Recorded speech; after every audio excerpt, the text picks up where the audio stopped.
अभंग एक सांगते, तुझी येणे ढळे कोटी चंद्र प्रकाशे, कमल नयन हास्य वदन, हालकारे कृष्ण डोलकारे, घडिये घडिये घडिये गुज बोलकारे. असा असणारा कोणी अभंग केला आहे? ज्ञानेश्वर माऊलीने केलेला आहे अभंग. कारण भगवान कसा आहे आपल्याला काही कळतो का? आपल्याला वाटतं साईटीवर दिसतो तसा, जसा फोटोत दिसतो तसा. नाही नाही बरं भगवान.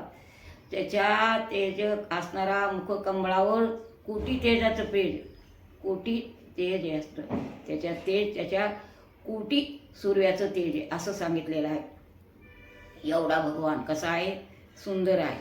पण सुंदर कोणाला कळाला आहे हो? तुम्हा आम्हाला नाही. नाही तुम्हा आम्हाला कळतच नाही. कारण तू समताला कळायला आहे की तुझी येणे ढळे कोटी चंद्र प्रकाशे, सहस्र नयन हर्ष वदन हर्ष. किती हसत मुख आहे भगवंताचं. त्याला कुठे दुःख नाही हो. कारण दुःख नाही, त्याला संताला त्रास दिले दुःख आहे. लक्षात आणा ही गोष्ट. आलीवळीला म्हणून सांगते. कारण देवाला त्रास द्यायला तरी गप्प बसन देव, पण संताला त्रास द्यायला देव गप्प बसत नाही. लक्षात आणा. थोडं इकडे येऊन सांगते मी. कारण असणाऱ्या त्या तुकाराम चरित्रामध्ये गोष्ट आहे. कारण ते असणारे एक होते कासार, शिवजी कासार.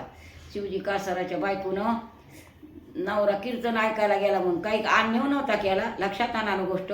पण कीर्तन ऐकायला नवरा चालला म्हणजे या तुकोबानं माझा नवरा वेडा केला म्हणून एक दिवशी आणलं तिनं 4 हांडे गरम तापलेले उकळीचे आणि तुकोबाला बोलावून आणलं. म्हणजे चला तुम्हाला आंघोळीला म्हणजे आंघोळ घालणार आहे. आता ते तुकोबाच होते, कारण विजय स्थितीकडे गेलेले होते. ते काही देहावर थोडेच होते, भगवत स्वरूप झालेलं होतं आणि त्यांनाही परीक्षाच घ्यायची होती.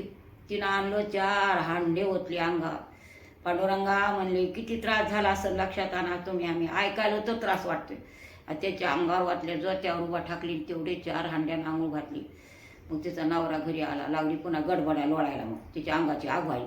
कारण भगवान कसं असतं लक्षात आणा ही गोष्ट. देवाला त्रास द्यायला चालेल, पण संताला त्रास द्यायला की देव बरं करीतच नाही आपल्याला. मग आता ही दृष्टांत मी द्यायले. कारण मग अंगाची तिची आग व्हायला लागली, ती लोळायली गडबडा. तिनं कडू भोपळ्याची भाजी केली होती, ती वाढली होती तुकोबाला आणि गरम पाण्यानं आंघोळ घातली होती. किती सेवा केली तिनं. लक्षात आणायची सेवा, तिची सेवा किती होती. असं करू नये हो. कारण आपण घडोघडी अपराधाचा, कारण देव चौकडं पाहावं. विठ्ठल जळी स्थळी भरला रे ता ठाव नाही उरला. कारण सगळ्यामध्ये भगवंत पाहावं. अहो नसला तरी संताचा तरी छळ करून येईल, जाऊ द्या तितकं कळत नाही आपल्याला, आपण आडाणी गोळे. पण निदान संत असले, एखादा महात्मा असला, एखादा ज्ञानी असला, एखादा म्हातारा असला, तो चांगला असला, यांची तरी सेवा करायला नाही. निदान त्यात छडून येतं. मग तिच्या अंगाची आग व्हायला लागली. मग त्यांनी सांगितलं कोणाला? रामेश्वर भट्टाला.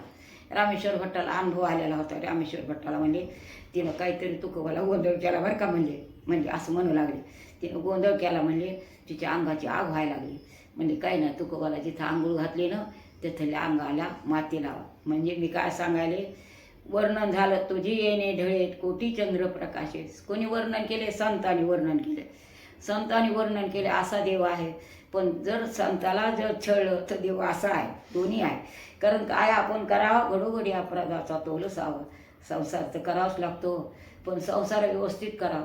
कारण आपण काय करावं आणि काय नाही. आज जग कुठं गेले. आमची एक म्हातारी कीर्तनकार होती, माणिकबुवा म्हणून. त्यांनी सांगावा जे त्या बाबा आणि तुम्ही काय टाळ वाजवितात आणि कीर्तन कुठं करतात आणि कुठं जग पुढे गेले. त्यांनी मला मसन वाटायला गेले, याच्या पलीकडे पुढे जात नाही जग. तुझी येणे ढळे कोटी चंद्र प्रकाशे, कमल नयन हास्य वदना, हालकारे कृष्ण डोलकारे. असा संताला ओळखू आलेला आहे भगवान. याच ठिकाणी पूर्ण विराम.